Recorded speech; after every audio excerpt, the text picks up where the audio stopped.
Hello, and welcome to Crushing Classical, redefining a thriving classical music career. This week's Fireside Chat is about limits, where they come from, and why they exist. You'll be amazed by how and where they show up, and they put a ceiling on what is possible for you in your life and music career. Here's what's in store for you on this episode: how the path to what you truly want has historically been limited and why; how the simple act of choosing a career in classical music opens up a whole can of worms. Hint, unsolicited advice from people around you can make or break your choice; the traps you're falling into right now, unknowingly in most cases, and how it slows your momentum and keeps you stuck; how this exact topic personally prevented me from seeing alternatives in my own education, and how it prevents you from standing up for yourself when it comes to your education; and a shocking idea for orchestras that will boggle your mind and likely will be rejected by most of you. This was a great chat. I know you're going to love it. Let's get started. Hey, Eileen, how are you? Hey, good. How are you? Great. So today, this is Fireside Chat number 10, and we're talking about inherited conversations that exist in our lives because they kind of always have, like musicians are broke, or, there's tons of them for musicians. Musicians need, for me, I can say I never felt ready. I wanted to keep studying. I needed to find the right teacher. I needed to keep taking more lessons. And we were just talking about it because we were talking about examples in general, like in society, in your life. Yeah, I think we should actually talk. Let's start there because I think because we can make the leap over to musicians when they understand what it means. Yeah, right? what does Good it look point. like in real life? Because this is a very real thing. It's very real. Okay. Mm-hmm. So we were just talking about it. We were talking actually about organizing and getting stuff. We were talking about actually what it was we were talking about business and problems, and how, like, on the surface, when you look at a business or any other kind of even people, you think, oh wow, they have everything together, everything seems to be running smoothly, but on the inside there's usually problems that you can't see. And so, like, in my life, one of the examples, and it seems kind of silly to talk about it, but it's actually really pretty real. We feed our dog raw food, and he's, we love feeding him like that because he's really healthy, and it seems to work really well for him. But we had a refrigerator downstairs in our basement that we kept the food in, and the fridge got disgusting. Like, it was a mess. David took care of it. The way that we stored it was gross. Or everything didn't, about it was maybe, right? what? I love how you say David was taking care of it, and I'm like, or didn't, as the case may be. Yeah, exactly. He wasn't taking care of it, but I let him because I didn't want to deal with it.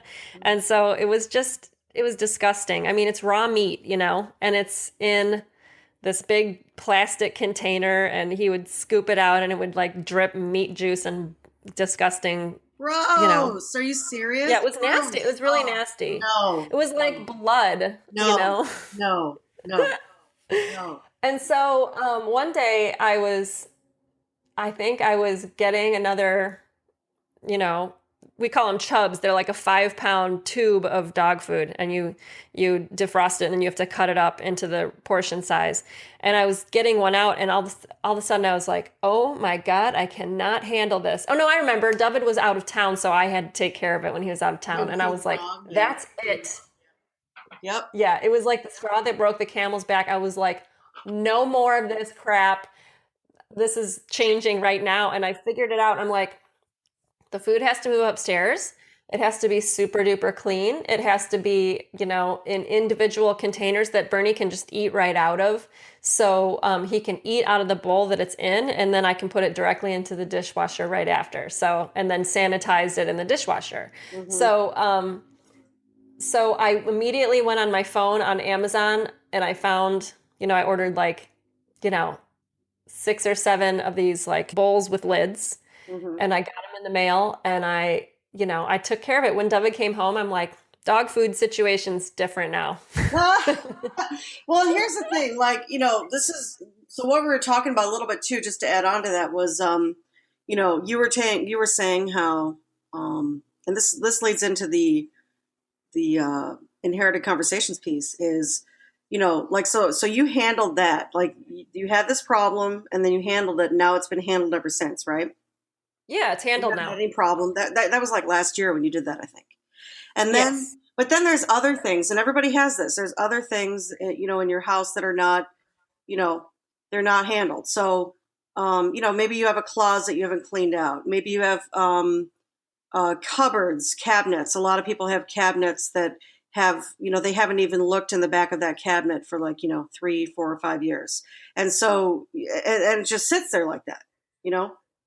Yeah. And, and one of the things you said to me earlier was, and actually I've been thinking about some of those things that I have, and I've been like working through in my mind how I'm going to solve some of those problems that I have, like some of those, whether it's a closet that needs to be cleaned out or how you're going to store something or whatever, right? Yeah.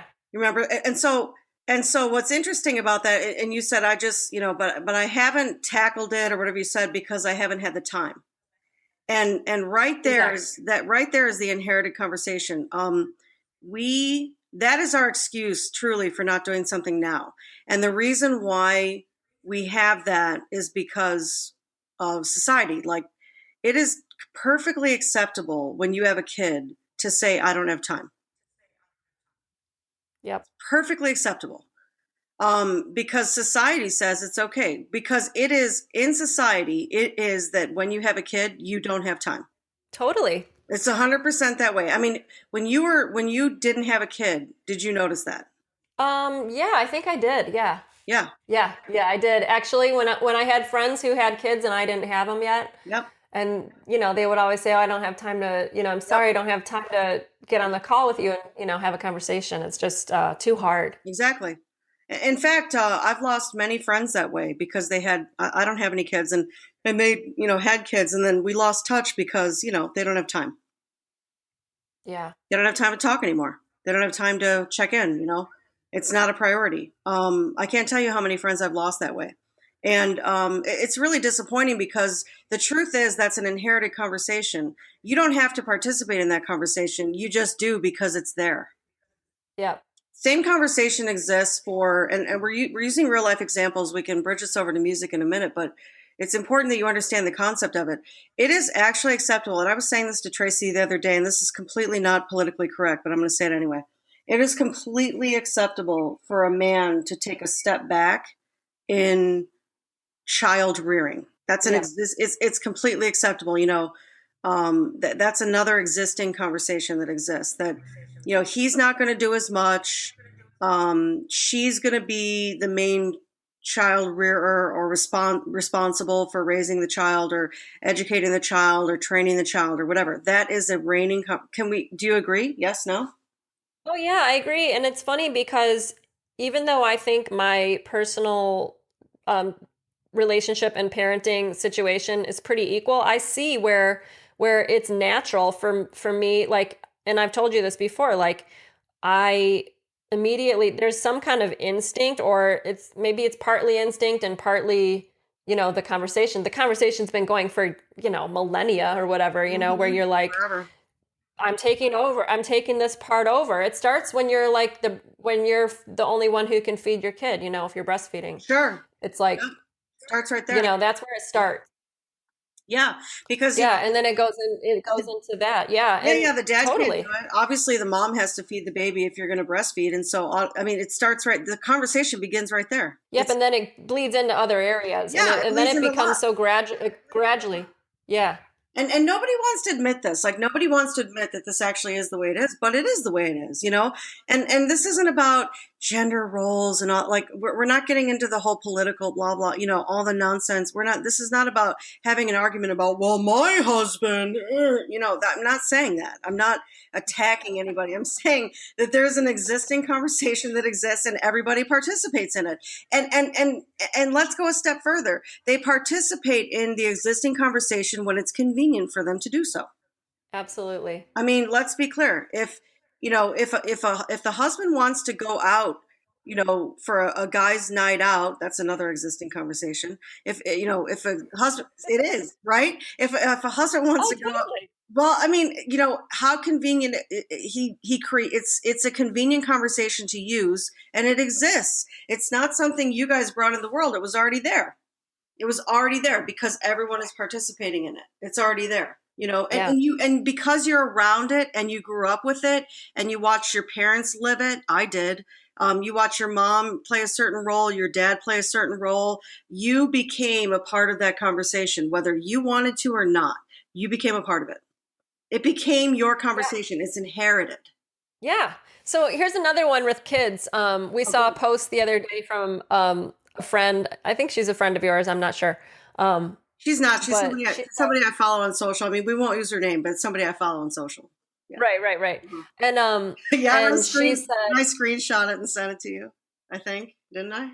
yeah, you sent me a screenshot, and I was like, I do. eye roll Yeah, I into do a the lot next of that. I universe. do a lot of screenshotting and snarky comments to Tracy. Nobody gets to see that. It's There's a my lot. source of There's entertainment. a lot of snarkiness behind the scenes. Go ahead. Yeah, you want to talk about behind the scenes. Yeah, yeah. This is tame. So, Nobody wants to see my Facebook Messenger. It's pretty.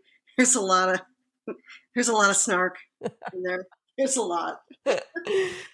but she put on there that oh, my kid is sick again. Is this just how it is forever when you have kids? And then the series of Oh, comments after that were like, "Yep, you're yeah. stuck. Your kids are going to be off and on sick for the next, 15 years. And It's so just the are way that it you. is being a mom." And so are you. So it's like existing inherited conversation. Kids get sick. Inherited conversation. Your kids are going to bring home whatever they're going to bring home, and you're going to get it. Inherited conversation, like straight up. That's what that is. Yeah, Now, totally. And and you just accept it. right, and people would say, well, they actually do get sick at school, so there's some truth to that. That's not the point, okay? That's not the point.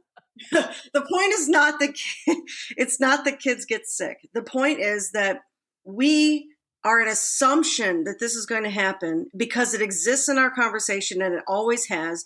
And then we're also an assumption that we literally create the whole thing because the conversation exists.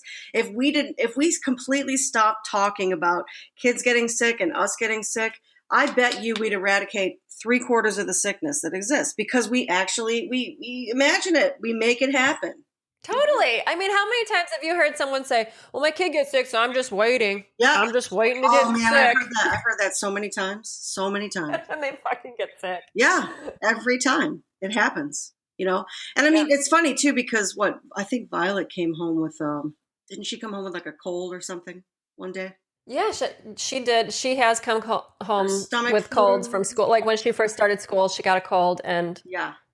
I didn't get sick because I chose not to. I mean, I Right. know that's going to sound weird. People are going to think I'm crazy. Well, I mean, there were some things you did so that you didn't get sick for sure, but yeah, no, but I mean, Right. Well, that was the story of yeah, that story I told you, that was the stomach virus that I oh was yeah, the like, stomach virus. not Well, this is not going to happen to me. well, and of course, I never think a stomach virus is going to be passed on. I just don't really think that way. But I think about a cold, and when you told me that Violet came home with a cold, the first thing I thought, because inherited conversation, was, "Oh man, I hope Tracy doesn't get sick."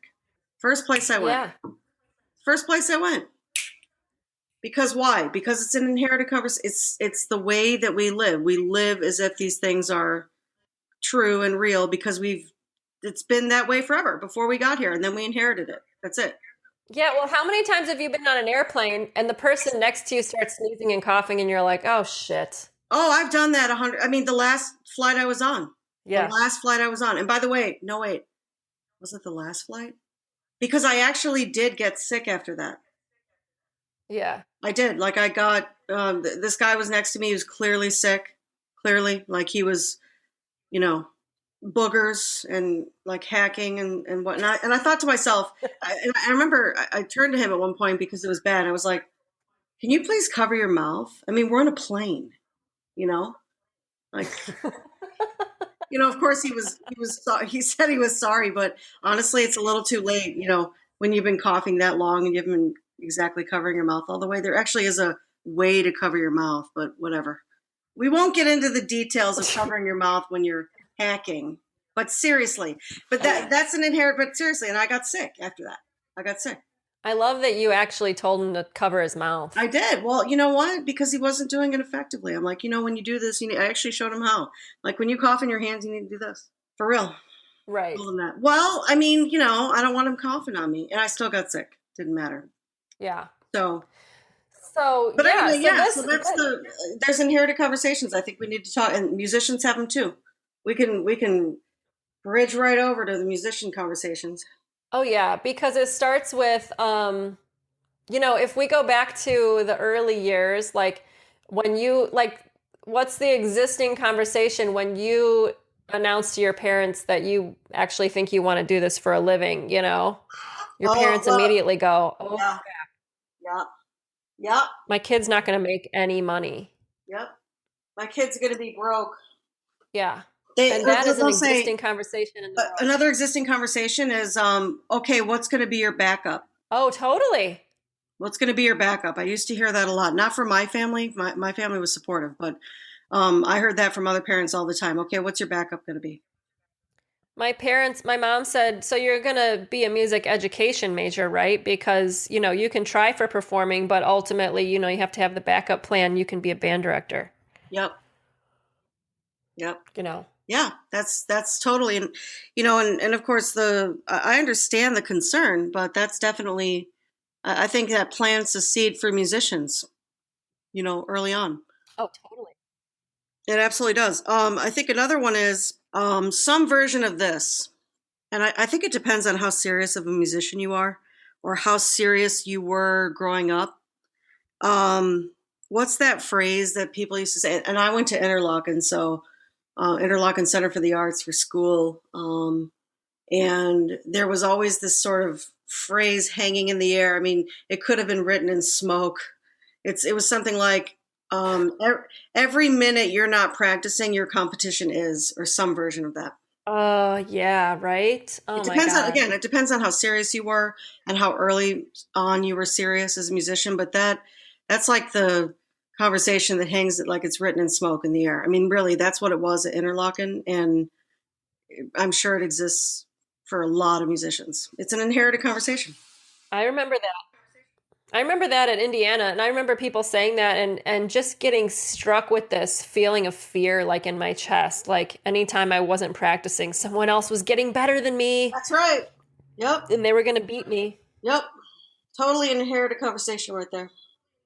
Yep. And then there's the school conversation, gotta get a bachelor's degree. Like it's totally, I don't even think people consider themselves a musician unless they go and get a bachelor's degree in music. Not right now. I agree. I know, which I think is totally funny. Because I was actually, I have to tell you, I was looking over my my alma mater is Indiana University, and I was just curious to see if they changed the curriculum, because all this talk about music entrepreneurship and these different kinds of classes, and I've had several conversations on my interviews where people say, "Oh yeah, it's different now. Luckily, it's different because they're talking about it in school." And I was curious, like, is it really different or not? And I admittedly didn't look at every single curriculum for every music school, but I looked at where I went, and the curriculum is exactly the same as when I went there. I graduated in 1996, so that's a long time ago. Wow, exactly the same. So I just think it's funny that we think that we're not musicians until we, take 4 years of music theory and a solid year of music history, memorizing dates and things that have actually nothing to do with what you're actually going to do when you get out. Yeah. Unless someone decides to quiz you on what year, someone was born or something. Yeah, totally. But it's totally it's a conversation that exists, like where, it's so funny. People don't ask you if you're going to college. They just ask you where you're going to college. Yeah. It's not. Mm-hmm. Yep. Yeah. Yep. And what's funny about that too is if you decide to be a performance major, I think what would be really smart for everybody to weigh out is whether or not, is it really necessary for you to learn music theory? Is it really necessary for you to learn music history? Is it really, you know what I'm saying? Is it really necessary? Right. I mean, the agreement or the conversation that exists is you have to do what the school says you have to do for what your degree is that you're getting. But really, they made that all up. It's another thing that humans made up. Like, I'm making up that you need to know all this stuff, and when you prove that you know this stuff, then we'll give you a piece of paper that says you know this stuff. But it doesn't really translate to exactly what you're going to be doing once you get out. It's so funny. Like I didn't know anything about nonprofits or how they work or that orchestras how they run their business, but that was where I was going to see if I could get a job, you know. But no one talked about that yet Yeah, I mean, and at have you school. used, well, I mean, and this is the question is, I don't know what you did in grad school, but have you used any of those music history or music theory classes since you left school? No, you know, I mean the theory that you have to know personally, I think it's so basic, the stuff that you need to know, like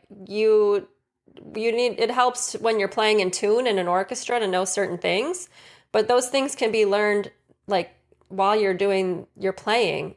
I mean, I've never once done like analysis again. I've never taken a piece and analyzed what the chords were. That's just me personally. Maybe some people like to do that, or maybe composition people might need it better more. Yeah, I Who mean, I knows? think it But depends on, I you mean, know, I'm just saying if you're a performer, it seems you're like, a performer, right? yeah, it just seems like the curriculum that for a performer is actually, it doesn't make sense.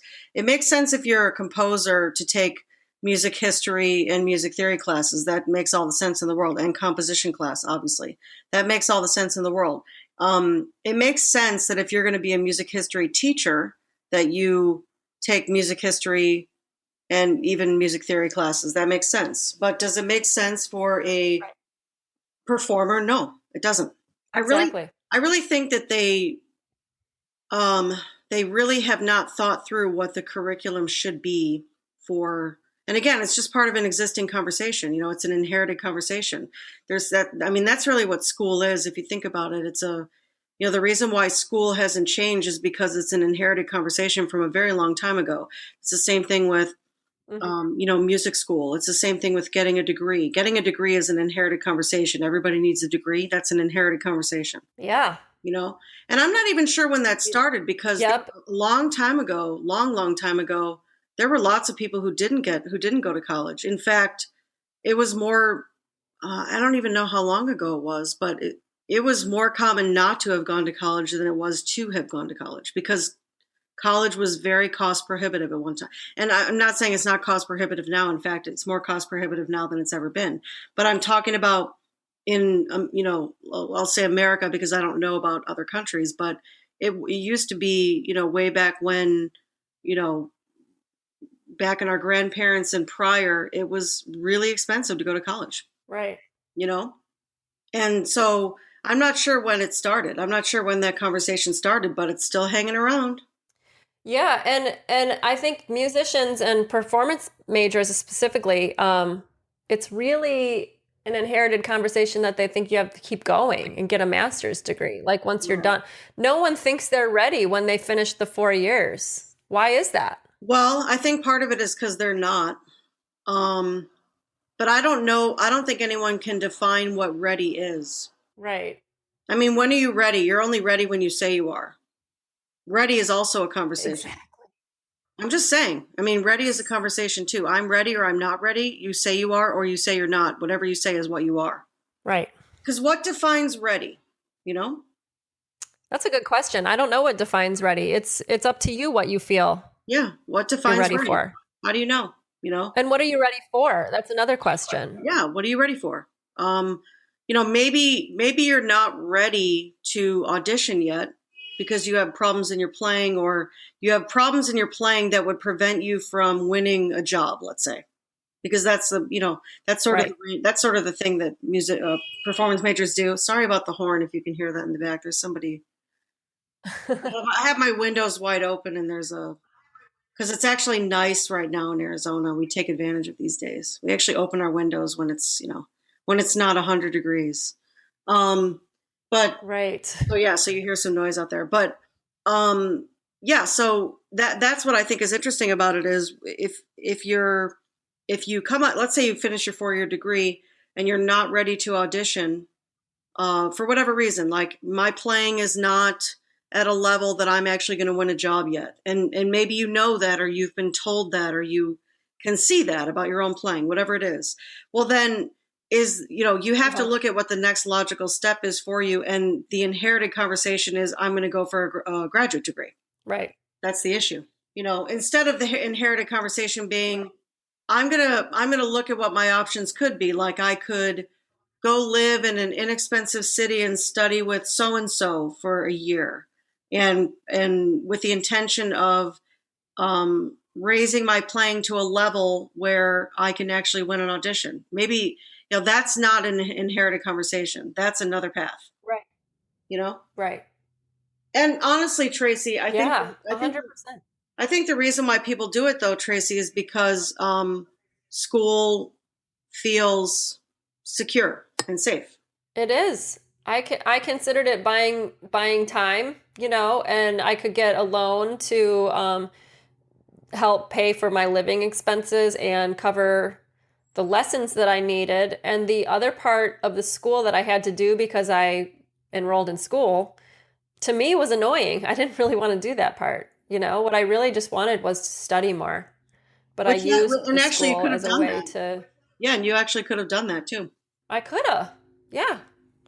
So It how would have taken me and it would have taken what? well, I just want to know how much debt you racked up in What'd you grad say? school. Oh, I think it was right around $57,000. What? No way. Yeah, that was just grad school. Well, I went for 3 years too. That's the other thing. I went to DePaul first, and then I transferred to Roosevelt so I could study with Clevenger. Because at the time where I was starting, I wanted to study with Clevenger, but he was at Northwestern and he didn't have room in a studio. But then he ended up leaving and moving to Roosevelt, and then he had room, so I changed schools. Oh my God. 57,000 for Yeah, that? Holy crap. yeah. That included, I took out extra for living expenses Yeah, I didn't even know you could in take out extra Chicago. for I didn't even know you could take out extra for living expenses. Yeah, they let you do that. At least when I was doing it, they did. Interesting. Wow. Yeah, inherited conversation. Yeah. So, but I was thinking about it too. I was thinking about how, like, how would I have navigated that if I wanted to just study with him? Sure, that would have been, I would have had to convince him that that was going to be beneficial to him because, on one hand, you know, I'm sure he wants to make extra money teaching, maybe, who knows? And also, um, he had when he's the thing is when the teacher works at a school that's their job and they have to get your lessons in, but if you're working with somebody privately, you have to work in their schedule outside of their other commitments, so that makes it a little bit harder to get lessons. But at the same time, it would take a conversation talking to somebody and saying, look, this is what I'm hoping to do. I don't really want to continue with school. I'd rather pay you privately, and can we work that out? Just have a conversation. Well, and I'll be honest, I don't think it's your job to tell him how beneficial it is for him. I could give a rat's ass about him. What I care about is, hey, listen, I want to win a job and I want to study with you. Will you help me win a job? Yes or no? Right. You know what I'm saying? I don't Right. give a shit about him. Sorry. You know what the benefit is he gets? It's called getting paid. That's the benefit he gets. Right. It's I'm called just cash. saying. Yeah. It's called cold hard cash, Holmes. Yeah. No. No, no, no, no, no. Holmes. I'm just saying. Yeah, Like, I didn't have the balls to do that back then. yeah, I get that. I get that. I needed balls. I really didn't. It's funny how I had more balls when I was going into undergrad. Like right out of high school, I thought I was the shit. I was like, I'm the top of the heap. I was in Chicago Youth Symphony. I'm one of the best in this whole state because, all state orchestra and all that. And I knew I was kick ass, and I was like, I want to study with you. I want to be in your band. I don't care if freshmen never get in band, in the top band. I'm doing it. And I was I had moxie. And then gradually over the course of getting beat down here and there over the course of 4 years, by the time I got to grad school, I'd lost a significant amount of that, nutsack. Yeah. Well, it's funny. Well, that's funny that you say that because I had already had my little nutsack cut off before I went to college because I went to Interlochen. I'm just saying. Um, I had my little nutsack cut off before I went to college because I went to Interlochen and I wasn't the best. I was, I was like in the top five. I think I was fifth, actually. I think I was fifth, but I was not.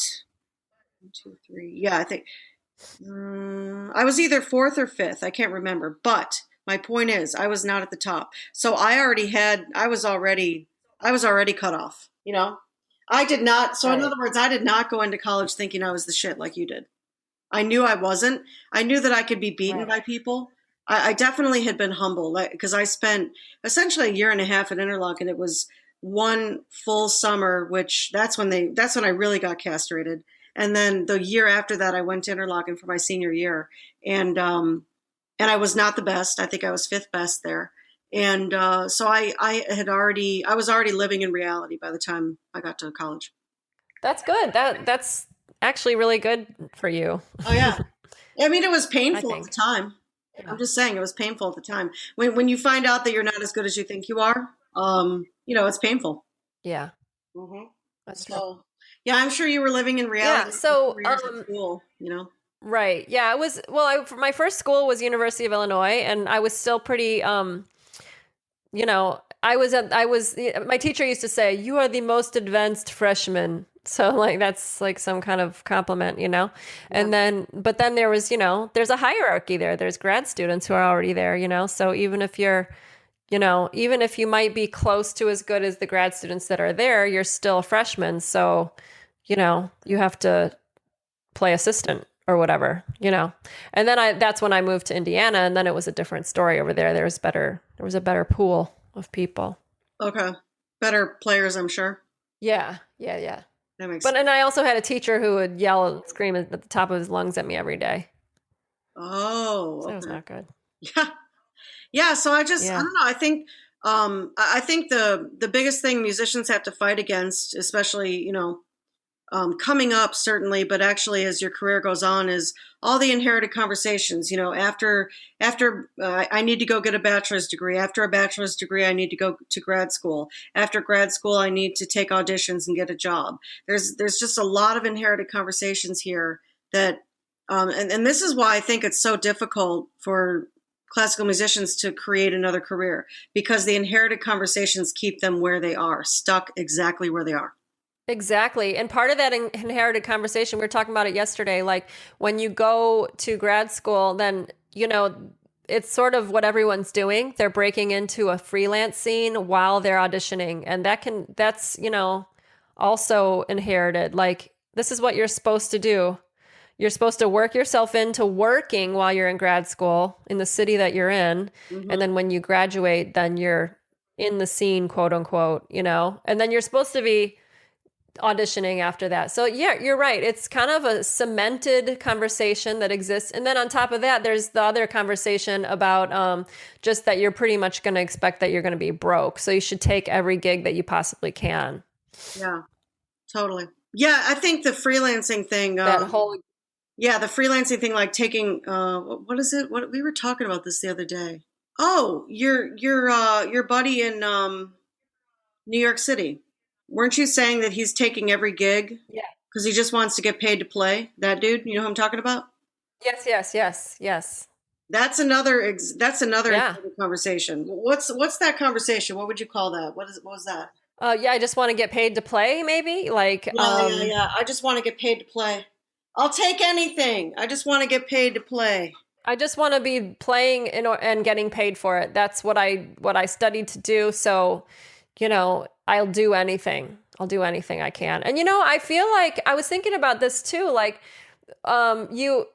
the gigs that are there to just pay you anything to play, they're benefiting from this conversation where they get to keep things kind of status quo, kind of small time, Yep, because they know that they can get musicians to work for a low pay, yep. and then they can have this quality situation for not a lot of money. And it keeps everyone in the same conversation of limits, a lot of limits. Yep. Totally. One is feeding the other. That's actually what these existing conversations do is they keep limits. They keep everyone in a limited state. Yep.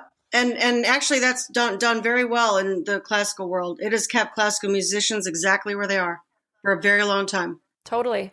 Because you know what I was thinking about the other day? I was thinking after we had that conversation with Sherry about nonprofits and just how they work and orchestras and everything, and I was thinking like everyone plays in these orchestras, whether they're small or big, freelance orchestras, suburban, there's so many different ones.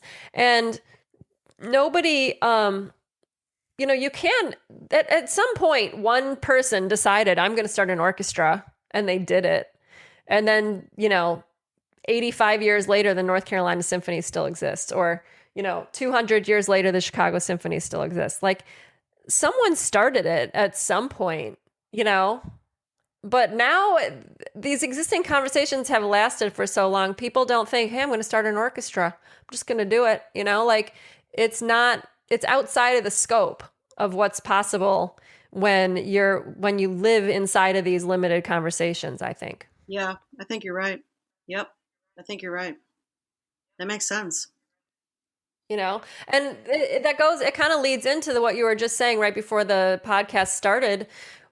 And it ties in with the limited conversation because we were talking about nonprofits, because I was saying, I'd love to talk a little bit about what we talked about last time with Sherry. And you said, I don't know why orchestras think they always have to be nonprofit. And I was like, now that's an existing conversation, isn't it?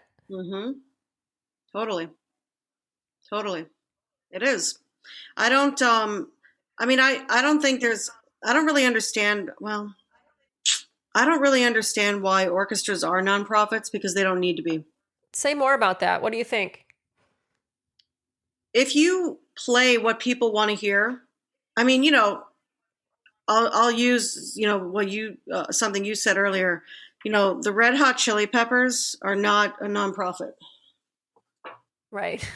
There are, right. Yeah, you know what I mean? They're not. And so an orchestra doesn't have to be either. It's just what it's always been. And if you actually restructured orchestras so that they were playing what people wanted, you would actually have to change. Orchestras would actually have to change, because if they didn't, they would die. Like automatically they would die because people wouldn't come to the concerts. People wouldn't pay for concerts they didn't want to go to.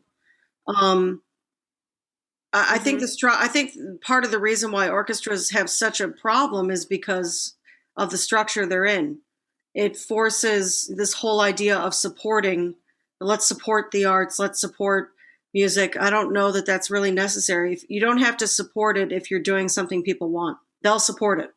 They'll pay for it. Yeah. And I was just thinking, I know that I used the example of Red Hot Chili Peppers, but there are some examples in the classical world that aren't nonprofit, sort of classical world, like, the group Mannheim Steamroller. I'm sure you remember them. Oh yeah, totally. From Christmas music and stuff. Yeah. Or Trans-Siberian Orchestra. They're kind of rock. They're kind of, they border on some other stuff, like they're classical music instruments, and they kind of straddle the line there. But those kind of groups aren't nonprofit. They're just touring bands, essentially. Well, they're forced to innovate. Why? Because they're not a nonprofit. They're forced to innovate. They're forced to play things people want. They're forced to change and grow and create. They're forced to innovate, because if they don't, they will die. Yes. And that's how I think the market. Yeah, because the market will pay for what it wants. That's what people pay for. They pay for what they want. They don't pay for what they need. They pay for what they want. And if you're not providing what they want, they won't pay for it. There's plenty of money to go around. Money is not the problem. It's giving people what they want. It's selling what they want instead of, that's why I think orchestras don't need to be nonprofits. It's just, that's another that's a inherited conversation, and that's why it still is the way it is. And it keeps orchestras exactly where they are. It creates the condition for the problem they are in. So that's my opinion. Yeah. Again, I know it's a little bit radical. I'm sure there's plenty of people listening to this who are, hopefully they're not driving into a ditch over it, but I'm just saying, You know?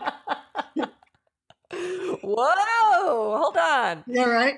Who is this non-musician? Who is this non-musician but telling orchestras how to run? Who the hell is she?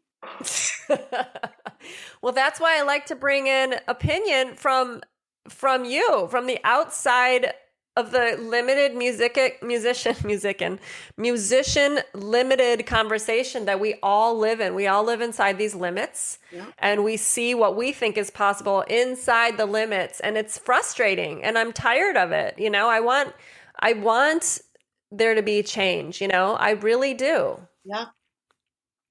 I agree. Really do. I agree. So yeah, I think this was a good chat. I just think if you're listening right now, you got to look around at the inherited conversations that are limiting your life, because they exist, whether it has to do with your family, your husband, your wife, your children, your career in music, whatever it is. There are existing conversations you're living in that are actually mapping out your life for you. And that is, if you feel stuck right now, and even if you don't feel stuck right now, you probably are, because the existing conversations, they're inherited. They were here long before you were. You are living in them just because you inherited them. Yes, totally true. So yeah, have a look, as Eileen always says. Have a look. Have a look. And then decide what you're going to do about it, because you don't have to live like that. You really don't. And believe me, I look at every time we have one of these talks, I look at mine too. I look at my own inherited conversations. I look at my own BS. It's as valuable. The talks that we have are as valuable for me as they are for anybody. Because I look at my own life. I'm always looking at my own life. This is not just advice I give, it's advice I take. Me too. I feel like I've had so much insight just from writing posts and our talks, like I look and I go, wow, I'm going to go organize that thing I was talking about. I didn't have time to organize today, like right after we get off this call. Yeah. Well, and I'll say something about that too, because I totally relate to that. I totally relate to the whole, I want to do that, but I don't have time to do it. And what I've been realizing lately is it's never that I don't have time, because that's an inherited conversation. It is, I'm not doing it now. And so at some point, I'm going to take a minute and go, okay, I'm going to do this now, because the truth is, it doesn't actually take that long. Like, however long the thing is you think it's going to take, it never takes that long. Like, ever. It never takes that long. But because you're not doing it now, it takes forever. Right. So I can relate. I totally can relate. I get it. Yeah. Right. I don't have time because I'm not doing it now, and I'm not planning on doing it in the near future. So I don't have time. I don't have time. It's funny. It's just made up. It is. It's totally made up, because, you're going to do now what you're going to do now, or you're not. That's it. That's all there is. There's either you're doing it or you're not doing it, without the added BS. Yeah, it is BS. You're right. And that's the whole thing is, you may look at that project over there, or you may have something in your head, and you may go, yeah, I think I know how to handle that. Just be honest with yourself and say, okay, I'm not doing that now. But then there's no reason to add the whole because I don't have time. Just forget the whole because I don't have time. It's just, I'm not doing that now. And then go do what you're going to go do now. But that at some point, look at that and go, okay, I'm doing it now. That's it. We make this really complicated. Yeah, and you know how funny the automatic conversation is to just come out of your mouth? I said it to you earlier before we started recording. I just don't have time, and I didn't even realize the BS that was coming out of my face. Yeah. Well, and I always like to make fun of parents. So funny. I like to make fun of parents because they're the most likely to say I don't have time. Yeah. And it's not a knock on you. It's an inherited conversation. It's what it is. Right. It was there before you were. Yeah. So. All right. This is good food for thought, Eileen. This is super duper good food for thought. I want to hear from you guys in the audience what you think some of these, I want to know how you're living in these conversations. I want to know what people think after they hear this podcast. If this is striking a chord for you, if there's something in your life where you really feel like this is ringing true for you, please write a post, put it in the group. The group is Classical Cats, facebook.com. The group is called Classical Cats. Join it if you want to join the conversation. You can also post on Facebook. You can put a post on Instagram. You can make a comment, whatever. Well, we're going to talk about this stuff this is a great conversation. I want to keep talking about it. So thank you so much, Eileen. This was a great talk. You're welcome. Have an awesome day. All right, you too. Thank you guys. Bye.